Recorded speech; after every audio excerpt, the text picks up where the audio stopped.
Everybody, welcome back. We're now on topic 4 of Unit 2, and we're talking about playing towards the international audience. So there's several main reasons why countries do this, but they kind of fall into one of three categories. So one is they're trying to prove the case of their regime to their own people, and that a successfully staged or successfully participated in major global sporting event can show some relevance to them or success on behalf of the administration.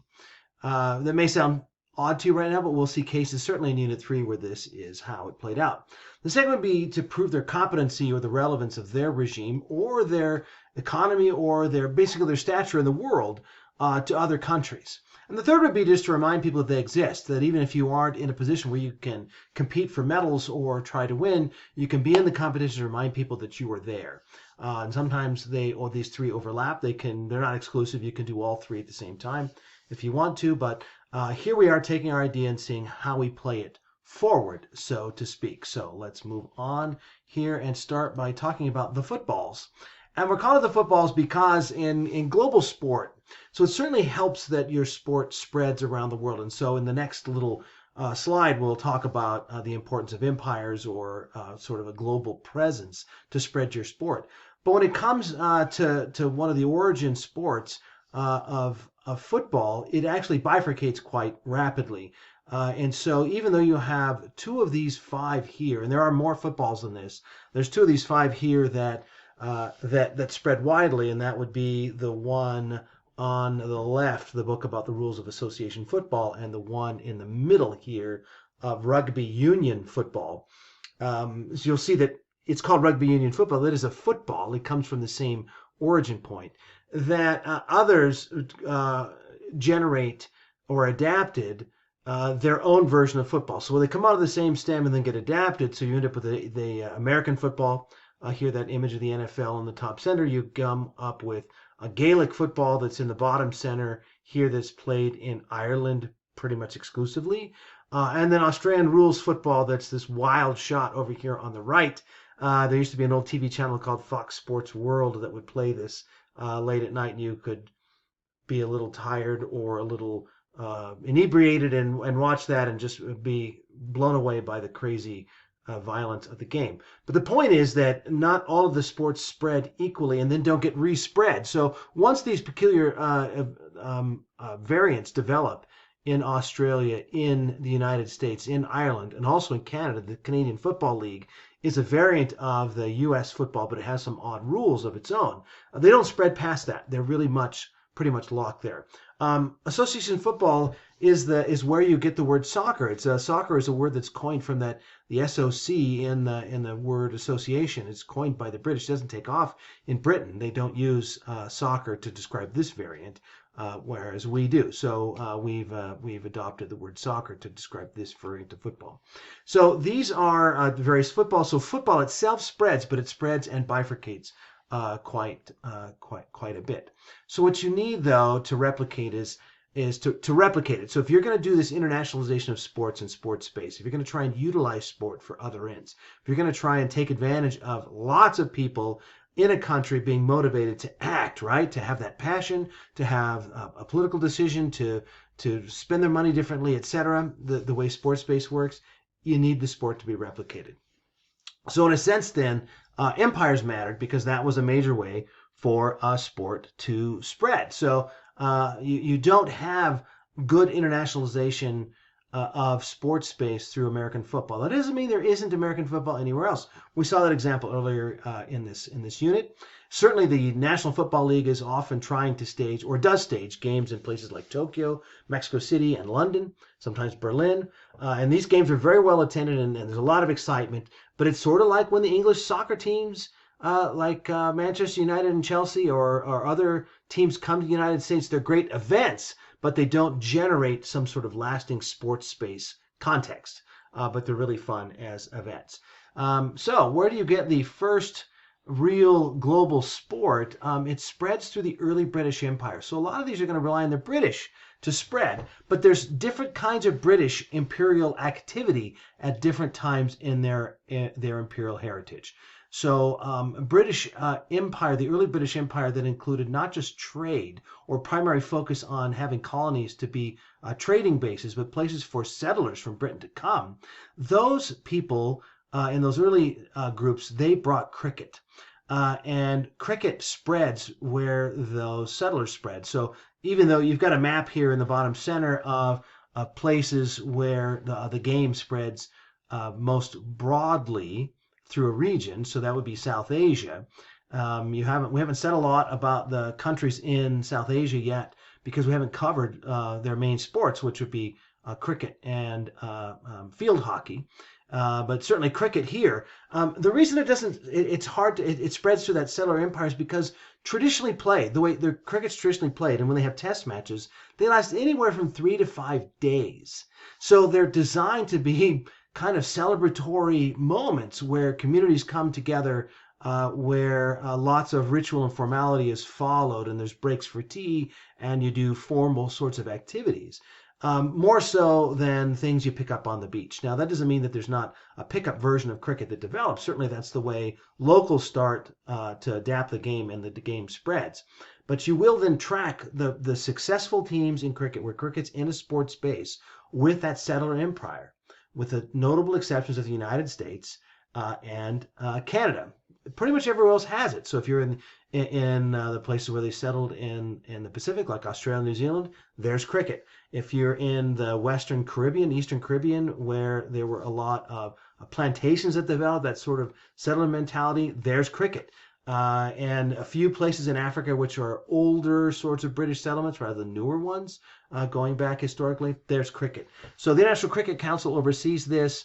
The Indians are mad for cricket. We'll have a great clip later in the semester with Hassan Minhaj talking about cricket and corruption and how it plays out. But interesting stuff. So that's the old settler empire. So you rely on the spread of the old colonial empire for cricket.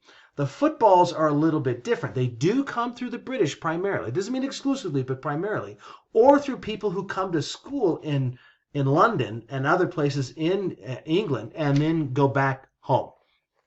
So the two main ones of these are rugby union football, which is a little bit rarer or a little bit less common, I would say, than football or soccer. So soccer spreads not just because it's fun, but because it's inexpensive, it's accessible, and you don't need a lot to establish it. And there's more to the story than that as to which kinds of British people took rugby where and which kinds of British people took soccer where. But it is easier to get a group together to pick up soccer and have the popularity spread than it is to do rugby. So rugby, when you have tournaments, like if we went to the World Rugby Board, the way we went to the FIFA member states list in Unit 1, it would not be nearly as long. Somewhere around 120, 130 countries, member states there, and not all of them with soccer in their sports space, whereas the majority of the 210 odd FIFA member states do have soccer in their sports space. But you do start to have pop up some countries we haven't heard from yet. So there would be a very important rugby in the Pacific Islands. So this is Samoa qualifying for the 2023 Rugby World Cup, Men's Rugby World Cup. You saw or you heard about, and you're going to watch for this clip, this topic, something about the Fijian rugby in the Olympics and what it means there. So Tonga's also going to be in the World Cup. It's an exciting sort of thing in those parts of the world. The only thing you really have that overlaps, like that has both cricket and both soccers, is Australia and New Zealand, besides the English homeland itself, England, Scotland in particular, lesser extent Wales. So there it spreads. And you also are seeing then soccer spreads a little bit more easily with the women's game as well. So this is Rose Lavelle, who's a total badass. So you know, watch highlights of Rose Lavelle play. You should. I certainly determined at this moment in this game against England in a World Cup play that I was going to get a Rose Lavelle jersey. I have that jersey. I love it. Doesn't quite fit, but that's my fault. And then Mo Salah up here, who's Egyptian, one of the most famous players in the world.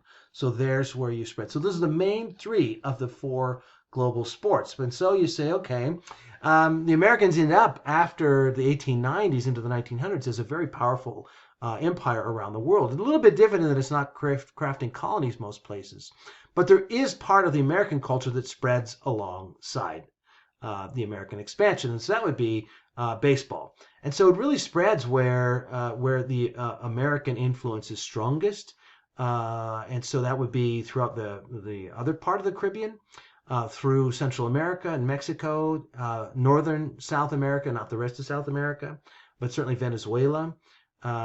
For example, it's certain places in Asia, in Japan, and the Philippines, and in Taiwan. So baseball spreads to a limited extent. So there is a question as to whether baseball belongs as a global sport or not, or whether it's more of a niche sport that matters to some people but not others. Is it truly global? And you've got an article for this unit by Alan Kelly that asks that question: Is baseball truly a global sport? Here's a place where I want to start introducing the idea of individual athletes again, like we did in the last unit where we're talking about the American sports space with Serena, with Arthur Ashe, and with Tiger coming on, where it was the individual in the space. So there are times where a dominant athlete represents a trend in a country that does have the sport in the sports space, and other times not. So one on this slide, one on the next slide, we'll juxtapose here. So this is Shohei Ohtani, who plays for the LA Angels right now. He's Japanese. Japan is baseball. It's a baseball country. Baseball matters there. And his performance as arguably the dominant player in the major leagues right now is significant both in Japan and here. So there are times when people say, oh, look, there's this famous athlete. They're from that country. Therefore, the sport must be in the sports space there. No, sometimes it's just the athlete, not yet the sport. There's a couple of contenders for global sports then, but this is where we start to question, is it a global sport? Is it not a global sport? Ice hockey, which has a lot of popularity in the northern climate countries, is very important and stages some really interesting and powerful international competitions. Certainly historically, there was something called the Summit Series between Canada and the Soviet Union in the 1970s. It's kind of wild in the way it plays out, as sort of the ideologies of the two regimes are on display. And since it's so important in the two countries, it doesn't work out as something we call detente we'll introduce in Unit 3, where countries become friends through sport. What they get instead is continued conflict through the sport because it mattered too much to them whether they won or lost. The other would be basketball. One of the questions is whether the NBA's expansion into other markets, the way they market themselves, is in the interest of the NBA or basketball. So they would think it's one and the same, but they're the league, not the IF. FIBA is the IF, and they may be interested in the game growing, not just to serve the needs of the NBA in the United States, but to serve the needs of basketball writ large. Here's that other athlete that may or may not represent something larger. This is Giannis, who's a Greek basketball player. He's a two-time MVP, plays in Milwaukee. My neighbor across the street, who's a prof here on campus, he's Greek. They are all about Giannis, and I'm watching Eurobasket right now.